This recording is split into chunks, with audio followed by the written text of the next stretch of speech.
Imaginez-vous après 5 ans au Canada, lors de votre changement de statut de temporaire à permanent, on vous annonce que malheureusement vous ne pouvez pas rester de façon permanente au Québec ou au Canada. Parce que tout simplement, la première lettre d'admission que vous aviez au départ s'avère être fausse. Cette histoire triste est l'histoire de 700 Indiens arrivés aux alentours de 2018-2019 qui ont été victimes des fausses admissions. Allô tout le monde, j'espère que vous allez tous et toutes bien. Alors on se retrouve aujourd'hui sur ma chaîne YouTube pour vraiment essayer de comprendre cette histoire triste.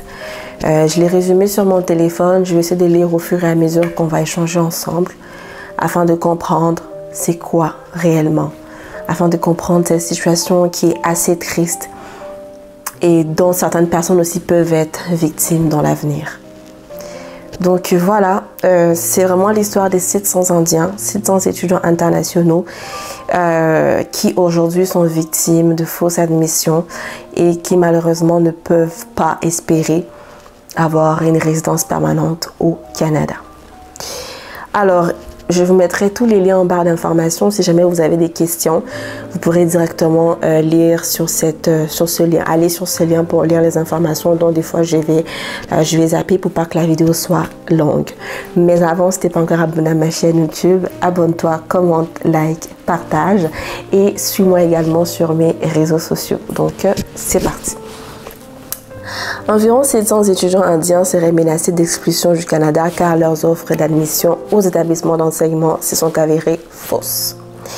Ces étudiants ont récemment reçu des lettres d'expulsion de l'Agence canadienne de la sécurité frontalière. Un des étudiants qui a participé à la campagne d'expulsion a déclaré à la presse dont j'ai eu l'information qu'après s'être évanoui de la 12e classe, environ 700 étudiants ont demandé des visas d'études par l'intermédiaire des services d'immigration éducative dirigés par un monsieur dont le nom est tellement compliqué, je vous le mettrai là, qui se trouve en Inde. Il dit que ces demandes de visas ont été déposées à partir de 2018 jusqu'en 2022. Donc on parle d'un grand nombre d'étudiants internationaux. Ces étudiants étaient allés au Canada pour étudier aux alentours de 2010-2019. Le monsieur, en fait, qui est propriétaire de la compagnie qui promet aux étudiants et qui donne des fausses admissions, aurait facturé environ 20 000 $ américains à chacun de ces étudiants-là, y compris les frais d'admission. Pour le collège Humber, je ne sais pas si ça se trouve où, mais le collège Humber. Cependant, dans ces frais de 20 000 $, il n'avait pas, en fait, ces frais n'incluaient pas les billets d'avion ni les dépôts de garantie. Après avoir atterri à Toronto, l'étudiant indien, déclare que lui et les autres étudiants se sont dirigés vers le collège Humber, dont ils ont eu l'admission de base. Et malheureusement, ils ont reçu un appel de leur agent en Inde qui leur a dit que toutes les places dans les cours, bizarrement, qui leur étaient proposées étaient occupées. Premier red flag. Alors, ces étudiants étaient allés au Canada pour étudier, mais ces consultants-là les a malheureusement donné des fausses lettres d'admission et une fois qu'ils sont arrivés, il les a directement soit transférés dans d'autres collèges, soit invités à attendre les semestres suivants, c'est-à-dire pas le semestre indiqué dans le document au moment de la demande du visa. Par exemple, vous venez pour automne 2023, puis qui finalement à votre arrivée, votre agent vous dit finalement non, vous ne pouvez pas commencer à l'automne, il faudrait attendre de commencer à l'hiver 2024. C'est le cas de ces étudiants internationaux. Donc, ils disent ici qu'il y a une énorme ruée d'étudiants indiens au Canada et un tel désespoir d'étudiants par certains agents frauduleux qui utilisent des collèges privés basés au Canada. Donc, ils utilisent vraiment des fausses lettres d'admission et vendent du rêve à ces pauvres familles. Imaginez une famille qui n'a jamais eu accès à Internet, qui ne connaît rien du tout de tout ce qui est les réseaux sociaux et tout ça, puis que votre enfant vous revient avec une histoire « je vais aller étudier au Canada ». J'ai récemment suivi un reportage d'une famille indienne justement dont un père s'est endetté pendant plus de 25 ans et qui travaille, qui continue à travailler juste pour que son enfant aille étudier au Canada. Une autre étudiante qui est basée dans le pays, qui fait partie des ces 700 étudiants, n'a pas voulu déclarer son nom, mais a déclaré à la presse qu'elle avait obtenu son diplôme en informatique d'un collège public au Canada parce qu'au moment de la demande de visa, elle avait reçu l'offre à lettre d'un collège privé, mais elle a insisté pour être admise dans un autre collège. Donc, elle est arrivée, on l'avait inscrite au collège Humber, puis qui finalement, elle a dit non, je veux aller dans un collège public.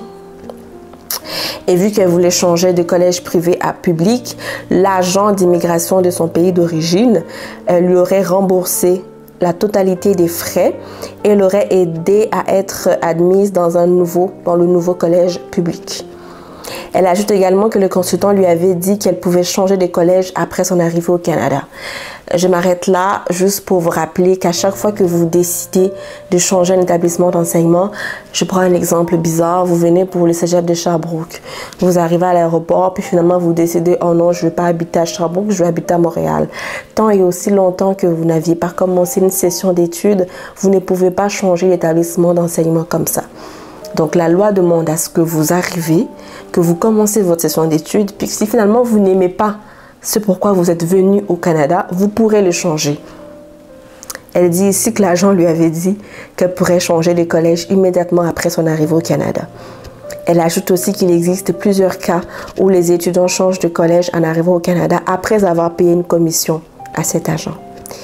Plusieurs autres étudiants ont déclaré que leurs frais leur avaient été remboursés en totalité par l'édit agent, ce qui leur avait permis d'être admis dans d'autres collèges, mais, je tiens à préciser, ils n'en ont pas informé le gouvernement canadien. Très grosse erreur. Et les retours des frais par l'agent a rendu les choses moins suspectes à propos de l'agent. Bien évidemment, vous avez passé 20 000 $ à une personne, puis cette personne a été capable de vous rembourser la totalité de votre argent et qu'en plus de ça, elle vous a aidé à vous inscrire dans un autre collège, mais que vous n'aviez pas en fait tenu à informer l'immigration. C'est vraiment une histoire triste.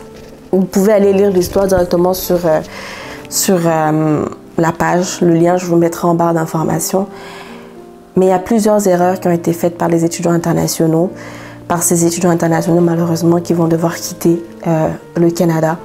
Premièrement, ils ne se sont pas renseignés une fois arrivés sur le territoire canadien. Ce serait de faire des recherches. Comment ça j'arrive? On m'a promis que j'étais inscrite dans une école, puis que finalement, le même agent qui m'a promis me dit qu'il n'y a pas de place. Normalement, c'est l'école qui t'appelle pour te dire « t'as pas de place ». C'est pas l'agent qui t'appelle pour te dire que t'as pas de place. Ça, c'est l'erreur numéro 1. Deuxièmement, quand ils ont changé d'école d'établissement, ils ont changé d'établissement d'enseignement, pardon, ils n'ont pas tenu à informer l'immigration. Or, il est inscrit noir sur blanc sur les sites de IRCC Canada qu'à chaque fois que vous changez d'établissement d'enseignement, c'est important d'informer l'immigration. Parce que c'est eux qui vont changer votre permis, parce que c'est un permis pour un établissement d'enseignement. Ça, c'est la deuxième erreur. Donc, le conseil, la leçon en fait, ou les leçons qu'on doit tirer de cette situation assez triste, c'est que faites vos démarches toutes seules. Toute seule pour les filles ou tout seul tout court. Faites vos démarches tout seul. Vous gagnez en temps, vous gagnez en crédibilité, puis vous avez des vrais documents. Ça vous évite de stress inutile. Puis assurez-vous de toujours informer l'immigration, quelle que soit la situation. Mettons, il y a souvent des étudiants qui m'écrivent puis qui me disent Sarah, j'aimerais changer d'école, je suis arrivée en janvier. Puis là, je n'ai pas fréquenté à l'école où j'étais inscrite parce que finalement, j'aime pas. J'ai dit, mais comment ça, tu n'aimes pas? Tu n'as même pas commencé le programme, puis tu me dis que tu n'aimes pas. Oh non, finalement, c'est pas ce que je veux faire. Ouais, mais tu es venue pour étudier. Tu veux changer d'école, mais il fallait commencer cette session-là. Si finalement, au bout du compte, tu complètes une session complète, c'est pas ce qui répond à tes besoins, tu peux changer d'école.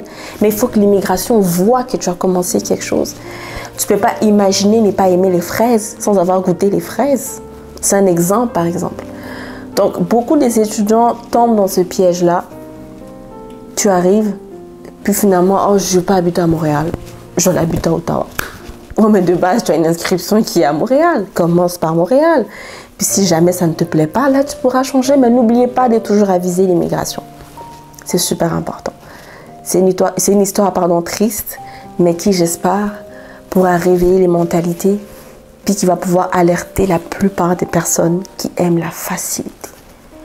Oui, c'est bien facile, c'est un rêve de venir au Canada pour certaines personnes, mais ne tombez pas sur des arnaqueurs. Il y a maintenant en fait beaucoup, des centaines, des milliers de fausses agences. Soyez sûrs de travailler avec des agences agréées, reconnues par l'immigration. C'est la fin de la vidéo. J'espère que vous aura plu. N'hésitez pas à la partager pour sensibiliser les gens autour de vous. Puis faites très attention, prenez soin de vous et que le Seigneur Dieu Tout-Puissant vous bénisse. Ciao, ciao.